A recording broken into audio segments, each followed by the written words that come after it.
This is Matt O'Brien, the Deputy Executive Director of the Federation for American Immigration Reform, and this is a special episode of No Border, No Country, and Sheriff on the Border conducting a joint podcast. And I have with me Sheriff Mark Lamb and former Border Patrol agent Art Del Cueto. Gentlemen, it's a pleasure to have you here. Thank you. It's good to see you, Matt, as always. A judge. You know, I never know which one to go with. The judge. Matt is fine. Judge also works. So we're going to talk about the craziness going on with resistance to ICE. So for our audience who may not have seen it, you guys give a brief recap of the insane things that have happened over the last week. Well, I'm going to let Art touch on Chicago on one aspect of it. What I was disappointed to see was the major standoff in Chicago, and Art can dive into that a little bit. But what I wanted to bring up was Chicago PD actually putting out to the troops to say, we're not going to get involved in this. And they were calling for help. Like, this is a normal call for service. How law enforcement can get away with saying we're not going to respond because it's the federal government is absolutely ludicrous. And I think that that person who made that decision should lose their job. It is unbecoming of a law enforcement officer, and politics shouldn't play a role in that. What should matter is if somebody's calling for help, we go and we help. And I think, you know, that was probably what bothered me the most with what happened in Chicago. Yeah, they put politics ahead of public safety. Right. There were officers in an exigent set of circumstances who were being surrounded. There was a potential for violence, and the chief of patrol in the Chicago Police Department basically told his police officers not to engage in police work. Right. And I know Art's got some more intel on how bad it was. No, it's even worse than what we're seeing in the news. Obviously, I get direct contact with the agents that were on the ground, speaking to them and how bad it was. They were surrounded by individuals. What they saw is that they believed that they were definitely Latin Kings from the street gang. So it was a very volatile situation. They were calling out, look, this is law enforcement, okay? You got to remember, the agents that were out there, they have weapons, they have their rifles, they have everything. And just the fact that they're calling for help from other law enforcement shows you the severity of how dangerous the situation was. They wanted more backup because it was a horrific situation. And I can tell you from over two decades of working with the Border Patrol, sometimes we didn't have the greatest relationship with some of the agencies in the area where I worked, but I would never imagine that you would call them and they wouldn't show up, especially even just the troops, right, from the boots on the ground. Sometimes, you get politics that get involved from the leadership of different agencies, but the troops on the ground, if they're hearing this radio communication, they would respond. And I think definitely there needs to be a thorough investigation, and individuals that did not show up, there should be some people that are fired over this. Yeah, if not an investigation and prosecution. So just so the people who are paying attention to these issues and watch the podcast can understand, these incidents were not some 400-pound Karen with blue hair trying to get in the way of ICE while they were making arrests. One of these involved 10 vehicles that in a coordinated fashion surrounded an ICE convoy and blocked it from moving. Right, and what the information we're getting is those individuals in those cars, they were armed. So at that point, you're detaining. Let's put aside the aspect that they were law enforcement themselves, right, that you're detaining. But you have individuals that are being detained in one area, sequestered by other individuals around them that have weapons as well. That is a kidnapping. So if nothing else, that should be a kidnapping charge against those individuals. They need to find them. They need to be arrested. And of course, look, I hate to be that guy that points the finger at another law enforcement agency, but the reality is if you're there and you ask for help, it shouldn't matter if it's a law enforcement agency, if it's someone that you agree with politically or don't agree with politically, you need to respond. I know that a lot has been said and said, well, we're not going to respond to immigration matters to assist. This was not an immigration matter. Their lives were in danger, and they were asking for help. It's not like I've seen it in other areas during these tactical enforcement that Border Patrol has been doing in ICE, where you have law enforcement, local law enforcement, that just stand around in the corner, they direct traffic. That has always infuriated me. But this takes it to an entire level. Yeah, I agree. And look, what we have is we have Antifa, who I think should be declared terrorists because I think they are paid actors in most cases to go out onto the streets. And I think they're outside of the First Amendment. You know, the First Amendment is very clear that says you have the right to peaceably assemble to redress grievances with your government. You know, I think we've gotten to this place where we say, well, you have the right to protest. That's not in the First Amendment. Maybe the courts have expanded it to include some of that, but the intention of the Founding Fathers was to peaceably assemble to redress your grievances. And I think we have gone far beyond that with the First Amendment. And I think that we're going to have to really reel this in or this is going to progressively get worse.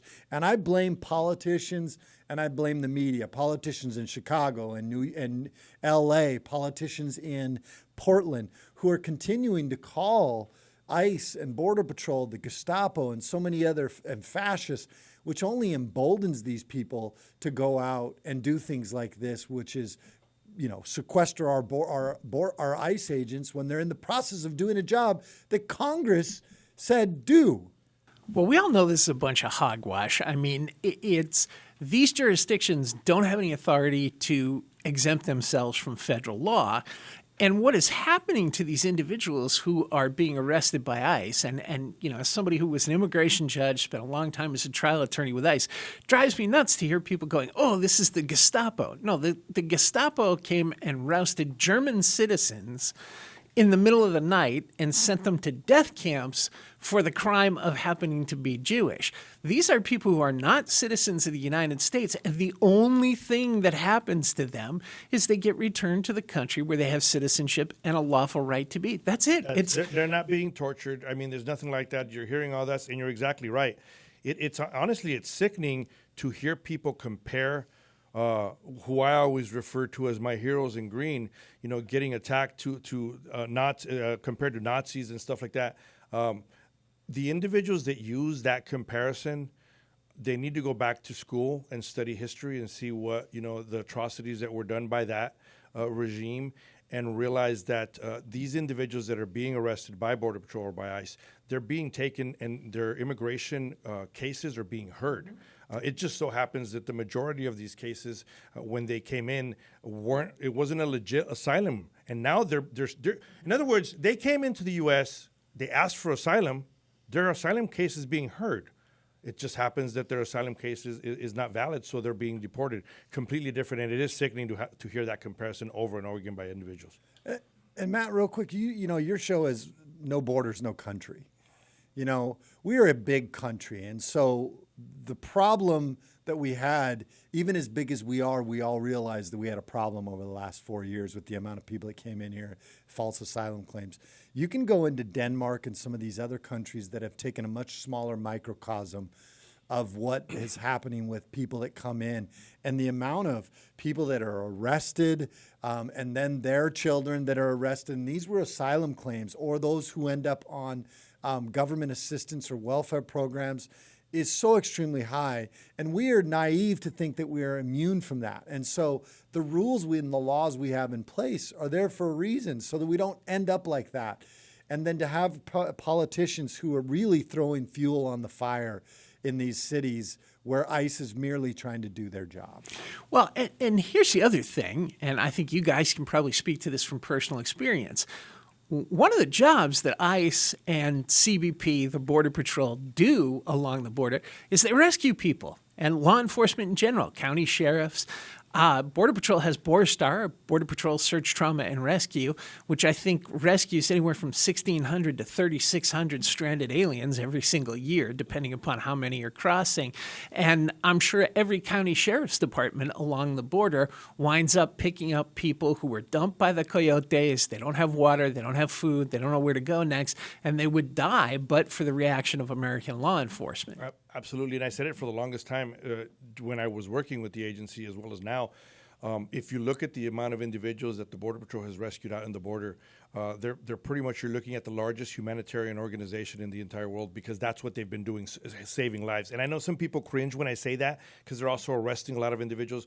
But it's countless amount of times that I was out on that border, and I wasn't part of BORSTAR, and I would have, you know, children and families and different individuals that would come up to me and actually say, thank you for being here, because the coyote left us behind. So you're seeing that, and it's unfortunate that you do have politicians, and it's very dangerous that you have not just politicians, but you got celebrities and influencers, whatever they want to call themselves, that are out there sending that bad message about Border Patrol and ICE. Because at the same time, you have individuals out there that have serious mental issues. And when they're hearing this type of talk, I think they, to a point, think that they can become martyrs or they can become heroes. And you see what happened in Dallas with the shooting of that ICE facility. And you had a lot of politicians, going back and forth over that. But no one has taken the time to say, people lost their lives. People were killed. Yes, there were individuals that were being detained, but they were being detained. They were under ICE custody. Somebody lost their life. And that's what people need to understand, that it's gotten to a point where it doesn't matter where you stand politically, people are losing their lives. Yeah, and Border Patrol and local law enforcement, we do a ton of body recoveries. We find people out in the desert. Just to give you an example, majority of our aviation time that we would work in conjunction with Border Patrol on the Stone Garden missions was majority of my helicopter time was dedicated to Border Patrol missions. In the summer, I remember one call, we went out and there was a large group. They left one guy for dead. They said, hey, we left this guy under this Palo Verde tree. So we had to go and find him with the coordinates. We found him. We had to give him 3 bags of IV. And while we were doing that, we had 7 more 911 calls on Border Patrol's board for people that had been left behind or left for dead in the desert by the cartels. That was one day. Just imagine all that compounded day after day after day, and the amount of lives that are saved, whether it's local law enforcement, Border Patrol especially.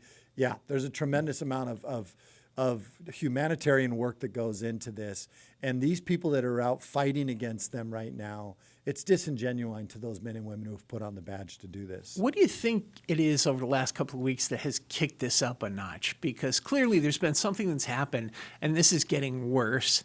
And I think it's probably going to get even worse before it gets better. I think it's ignorance and hate. It's ignorance and hate, and it's money. There is people paying for these folks to go out. Yes, without a doubt. And we've got to stop pussyfooting around this issue, and we've got to start digging into who's paying these people.